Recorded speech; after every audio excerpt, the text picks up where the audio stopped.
సభా సరస్వతికి నమస్కారం.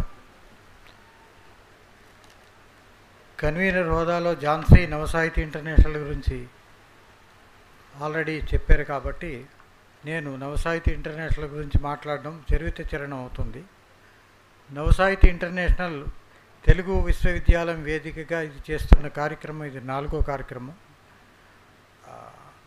ఈరోజు కార్యక్రమానికి ప్రధాన కథానాయకులైన పోరుప్రోలు మాధవరావు గారు నవసాహితీ ఇంటర్నేషనల్లో గత 3.5 సంవత్సరాలుగా ప్రతిరోజు 1-2 గజల్స్ రాస్తూనే ఉన్నారు. ఆయన ఒక రోజైనా సూర్యుడు రావడం మానేస్తాడేమో కానీ అలా మాధవరావు గారు మాత్రం ఆయన కలం ఆగదు.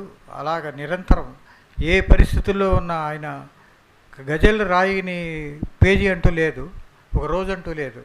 అట్లా ఆయన ఒక అసిధార వ్రతంలాగా దీన్ని చేపట్టి ఎంతోమందికి స్ఫూర్తిగా నిలిచారు.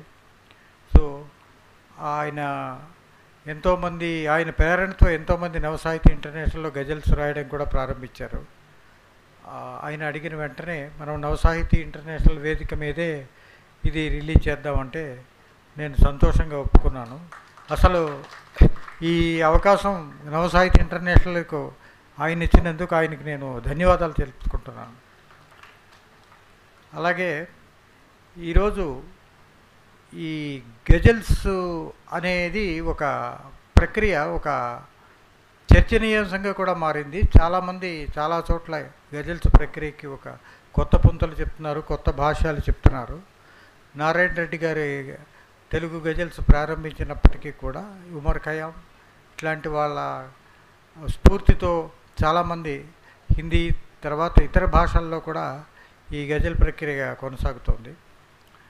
ఇప్పుడు ఈ గజల్ ఈ ఆవిష్కరణ కార్యక్రమం సంకలనం మాధవరావు గారు నాకు మరొక షాజహాన్లా కనిపిస్తున్నారు. ప్రేమపూర్వక వారి సతీమణి గత సంవత్సరం కాలధర్మం చెందిన వారి సతీమణి స్మరించుకుంటూ ఆయన రాసిన గజల్స్ని ఒక సంకలనంగా తీసుకొచ్చి ఈరోజు విడుదల చేయడం, అలాగే ఒక ఆల్బమ్ను విడుదల చేయడం నిజంగా ఒక భర్త ఒక భార్యను ప్రేమిస్తే ఎంత గొప్పగా ఉంటుందో మీరు గజల్స్లో చదివితే ప్రతి పదంలోనే అది కనిపిస్తుంది. సో అది ఒక అనంతమైన అనుభూతి. అది